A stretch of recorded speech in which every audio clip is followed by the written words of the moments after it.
What's up, YouTube? It's your girl Nina K. Simone. I'm back to do this week's review of Love and Hip Hop. Okay, y'all. It opened up. I'm sorry if y'all can hear the dishwasher. I'm lazy as hell. I'm not finna wash no dishes, and I gotta wash them before my mama come home. I.e., I still live with my mama, and I'm not trying to get cussed out, so bear with the dishwasher. We open up with K. Michelle in the studio. Mimi comes by to visit. You know, they buddies or whatever. K. Michelle, I don't think you should be friends with Mimi, but anyway, she talking the same old BS about Stevie J. We do not give a fuck by now at all about what Stevie J is doing, okay, bitch? Grow up. Leave that nigga alone. That nigga is a fucking trip. He gonna be a hoe. He been a hoe. He like to be a hoe. And a liar. That's the word of this show. Liar. Own up to it. Are you a liar? Yeah, I guess you could say I was a liar. So, K. Michelle premiere, Kiss My Ass, and use a little of Mimi's story. Now, one thing I noticed, I listened to Zero Fucks Given the mixtape while we was talking, you know, and I was wondering, like, you know, where K gets some of her inspiration for some of her music. And first off, I was saying, who does K remind me of? And y'all can say I'm wrong or whatever. She does give me a Mary J. Blige, a Keisha Cole, but I want to go back further than that. She gives me a Millie Jackson, you know, like the Zero Fucks Given and the Fuck You Symphony, and you know, it's just a lot of little comparisons. I think, you know, that's a good look. And she got a song called Can't Raise a Man, and I wish you would have played that back in the episode where Erica and Scrappy broke up. Girl, why you didn't play that shit? That shit went so good. By the way, my favorite song on the mixtape is I Know You Won't.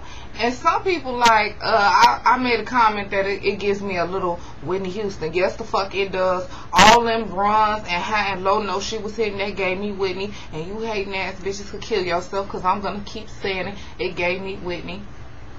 But yeah, that's my favorite. Go Off is another favorite. Amen. And I love the Pay song, number one. I think you wrote that. That's that shit. That's that shit. So anyway, off of that, because I don't really give a shit about how Mimi feel about Stevie J right about now, because we gonna see it later on. Carly meets with her manager. Her manager has been gone the whole fucking show, and now he done came back and he's telling her, bitch, quit being messy. It's time for you to get in somebody's studio. I sent your broke ass out here to mingle and get in somebody's studio, and your broke ass ain't did shit. What is the problem? You so busy in Mimi and Stevie J business and K. Michelle career. Bitch, you ain't made a song since you been here. Hell, even Jose done made motherfucking songs. What have you been doing? And then she asking about this new boyfriend, Benzino. Now, I do know Benzino made a lot of enemies with the Source magazine. But the Source magazine had us on a award show, bitch. And I think Benzino, well, we know he's pretty wealthy. On the show, he gives off that he's a really nice guy. Like, real talk, a real emotional nice guy. I still don't think he attractive. Fuck what my mama say. But he a nice guy, you know. And she gonna say she digging Benzino. But first she let him dog Benzino the fuck out. And that kind of made me mad, because all she had to tell him was, this is my personal business, bitch. You in charge of my Hollywood. I want to be a movie star business. You mind your motherfucking business. She could have shut him down, but she didn't. And she was like, but Benzino gonna help me with my music and blah, blah, blah. And he like, I don't give a fuck, because Benzino is cold. Pretty much like saying Benzino played out. And I'm like, but Carly's no motherfucking body, so what does it matter? And anyway, when you go to Atlanta, you reinvent yourself. That's how Stevie J is successful. K. Michelle, no shade. That's why you coming up a little bit more. Rashida, you been in Atlanta, so I won't say you. And whoever else. I think that's a place for people to go to reinvent themselves, because Atlanta is like the Black Hollywood. It's just a small circle of people. You know, anybody becomes your best friend and a famous person just off of bullshit that they've done. Like, it's ridiculous how fast you can become a celebrity in Atlanta, or people can believe that you're a celebrity in Atlanta.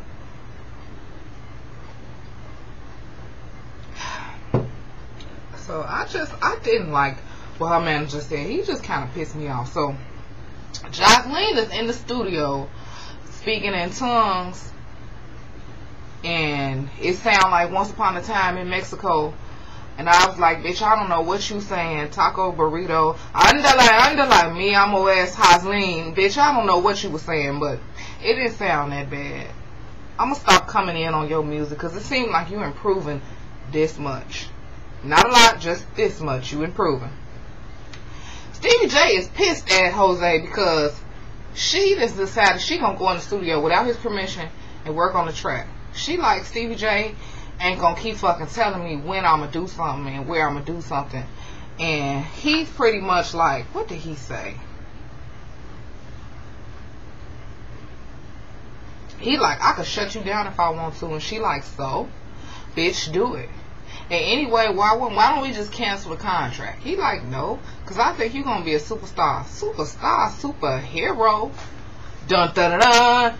The man who is now a woman. Dun dun dun dun. No fucking. And then he like, what did he say? He said some shit like, I'm not gonna fuck with you no more. And she was like, oh, you not gonna fuck with me? He like, no. I'm like, nigga, are you aroused? It's like, Stevie J, here's the issue with you that I cannot fucking understand. I understand now why Mimi is all trapped all up in you, because when you go in front of Mimi, you say you ain't fucking with Jocelyn. It's all about Mimi. You give more attention to Mimi in the time frame than you with her than most bitches get all week from a man who only got one woman. I'm starting to understand that, but you and Jocelyn, y'all act like some fucking 15-year-olds in high school. It's like y'all hate each other, y'all love each other. Y'all hate each other, y'all love each other. Y'all want to fuck, y'all hate each other, y'all love each other. Grow the fuck up. That's why you like Jocelyn, I think, because she keeping you, but making you feel like you 15 again. Because y'all just fucking stupid. And then he like, you just making my job easier, bitch. Keep up the good work. It's like, Jocelyn, that's why you're not supposed to start fucking with a producer. And two, you shouldn't be signing your life to a producer. You should be signing a few songs to a producer, not your fucking life, you dumb bitch. I don't know what your contract look like, but I bet it's some George Clinton bullshit. I would love to see it. So we get to Rashida and Kurt. You can tell that they still ain't together. I mean, they together, but he's still pissed at her. So she get up early. She washed his clothes. She folded his clothes all nicely. I love Rashida. You know, she needed something to do because she is so sad and he's so sad and they just sad. And she's pissed that he would dare threaten her love. He would dare say that she don't love him and all that shit. And she like, I don't know where I'll be without you. I love you. You taught me how to love. He like, keep going, bitch. Keep going, bitch. Make me feel a little better.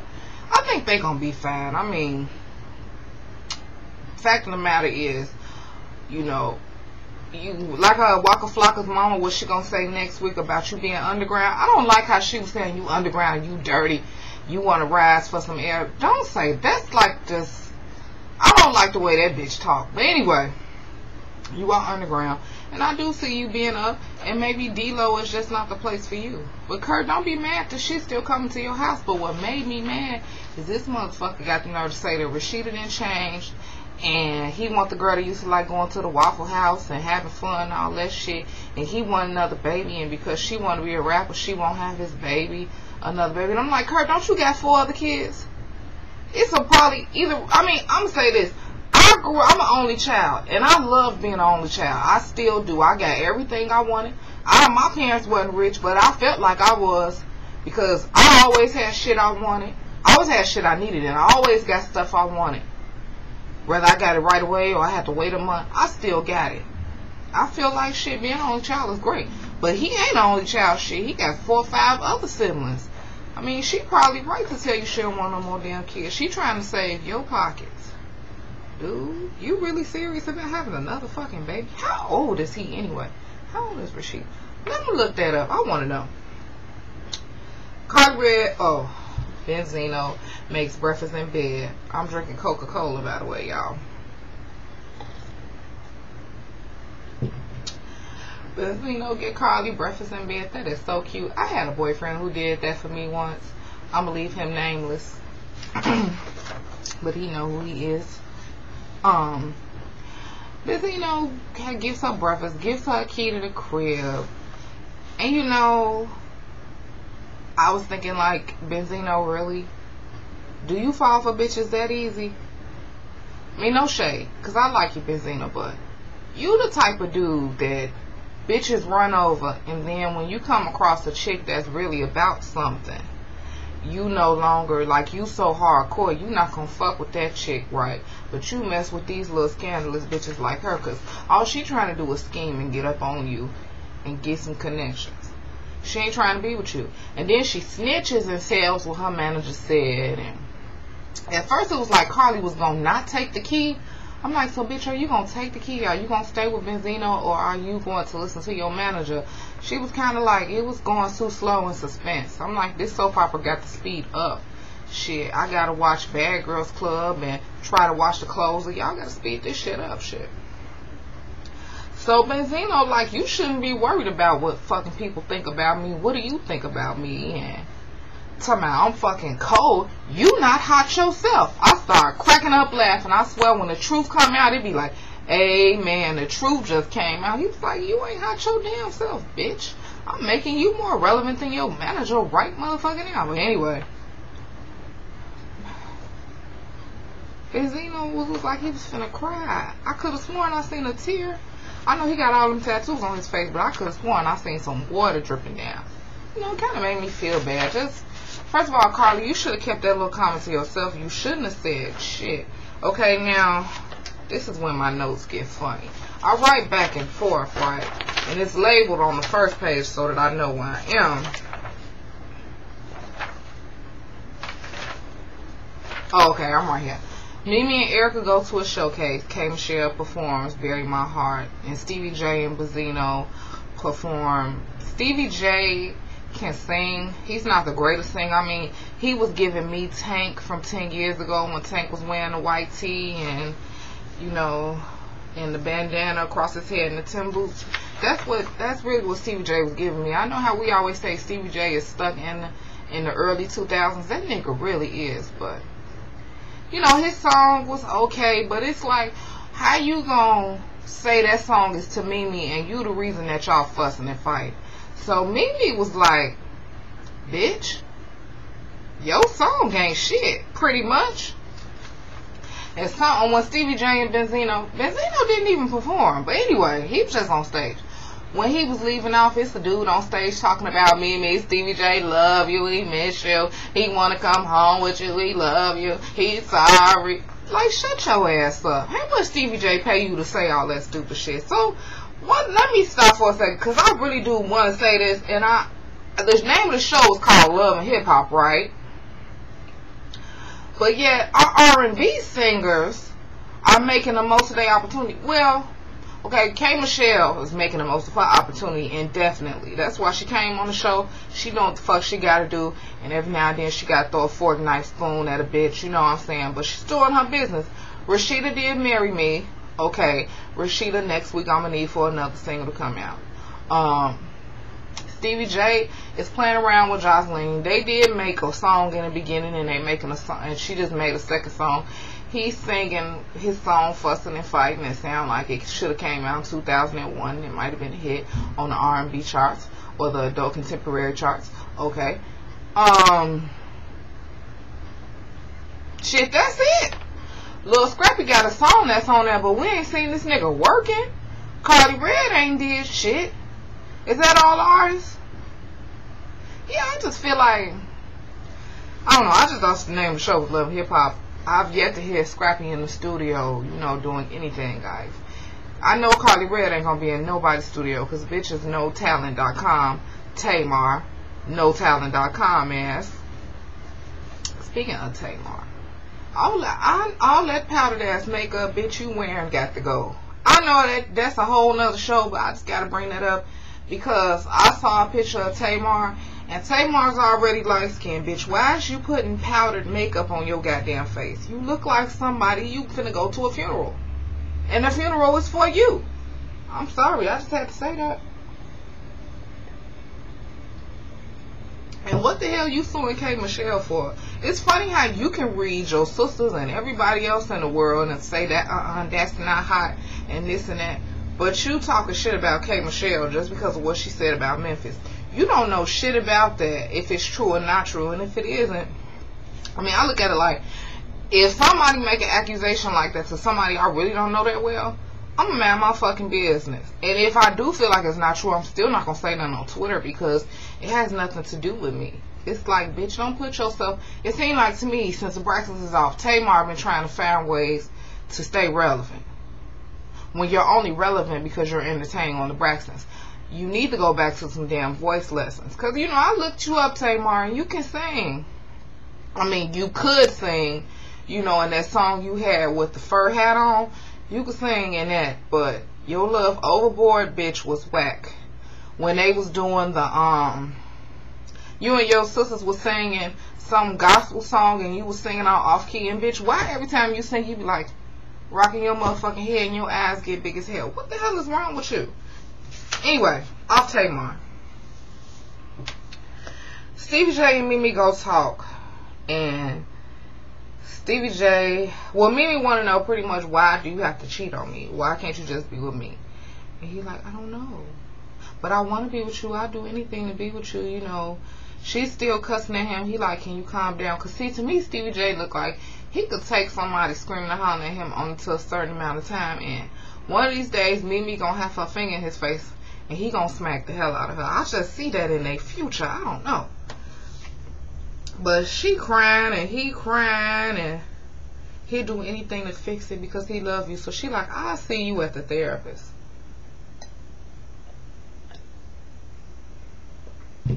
Scrappy and Bucky on a date at a pool hall, and there's nobody else there. I'm thinking like, is that a pool hall? Somebody's basement? I don't know. It looked like a pool hall, but it's empty as hell in there. Scrappy is drinking his ass off, and I'm like, didn't you get enough a couple of weeks ago when your ass had an asthma attack and you got left for dead? Don't you think you need to slow down on all that shit? But anyway, Shay asking what's going on with him this week. Scrappy explaining how, you know, baby moms want me so bad that she refused to sign it or take me off child support now. You know what I'm saying? Back when I was still messing with her, she was going to take me off child support, but you know, you feel me? But now since I don't want to be with Shawty don't want to take me off child support, and that's just a fucked up situation, you know what I'm saying? You know. And Bucky like, why she won't, I mean, she originally agreed to take you off, so why she won't take you off? And he like, well, he's trying, he said some shit. And then at the end, he was like, you feel me? I'm like, whatever, little Scrappy. So she like, well, I think y'all could work this out amongst each other instead of getting involved with court and attorneys and all of this stuff. She said, because we both know if Erica and little Scrappy go to court, Erica is going to fucking win off back just off of little Scrappy's criminal history. The fact that he can't talk worth a damn is extra. He gonna go in there and lose. So she was right to tell him, as a girlfriend, as his new girlfriend, she was right to tell him that. But what I don't like is when this nigga say he gonna give her a lump sum of money and then still help her in the process, and the nigga said $3,000 in the bank. I'm saying, bitch, that is not a lump sum. That is an average motherfucker's payroll for the month. What is you talking about? $3,000. Like, I couldn't believe that shit. That ain't no lump sum. No fucking lump sum. You pathetic ass nigga, you. I just lose all respect for niggas like him. He's so concerned about him, he ain't worried about his daughter. And I don't like how he talking all this family shit. Them the ones who do the less for their children. Just because you go take her to the park and all this shit, but you ain't taking care of her. That's some fucked up shit. And you gonna tell your girlfriend like that matters. Bucky ain't gonna help you with that shit. Let me let you know that right now. The minute you start asking her for money, her ass is gone. Cause ain't no woman in her right mind who just dating you gonna pay your motherfucking child support. If she do, she's a dumb bitch. And I think Bucky dumb already, but I don't think she that much of a dumb bitch. K. Michelle goes on a date with a sexy football player named Steve Briggs, I think. I'm not really into football. Right off back, I was thinking, like, he looked a little unexperienced for K. I'm not saying he did look a little young, but he just didn't look like he was on her level. And I know sometimes, you know, we date these real cute guys, but something he just didn't look like he was on her level to me. Even though she was playing around with him, he still like wasn't on her level. So, you know, they asking each other what they looking for. They didn't say what he was looking for, but Kay said what she was looking for. Don't remember. And then he like, well, we're going to go watch the game. And she like, okay, but then after that we have to do something compatible. So let's go bowling. And he like, yeah, because he got his own balls. And she like, I don't know about your balls, but I like them lips. Ah! It's okay of you. And then, you know, they got the kissing and shit. And I was like, I know Kay did not just hop in this nigga lap. I know it might be a drought, because it's a drought around, you know, these days. But don't be doing all that shit on TV, Kay. Do all that on TV.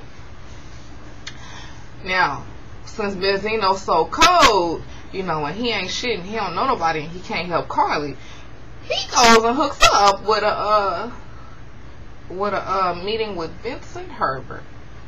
I'm glad to see that Vince is healthy. That's the most important thing. I think he should keep working at losing weight, because it don't look like he lost shit since the Braxton family values. No shade. This is for his health. I will say this about anybody. He need to lose a little more weight. I ain't saying we want Vince to be skinny. We just want Vince to be healthy so he won't have any more problems. Because everybody knows the more weight you have on your body, the more health problems you have. Things that you wouldn't have if you were a little smaller. But I love Vince. I didn't like that Vince said that Cardi music was good. You know, I don't know what that's about.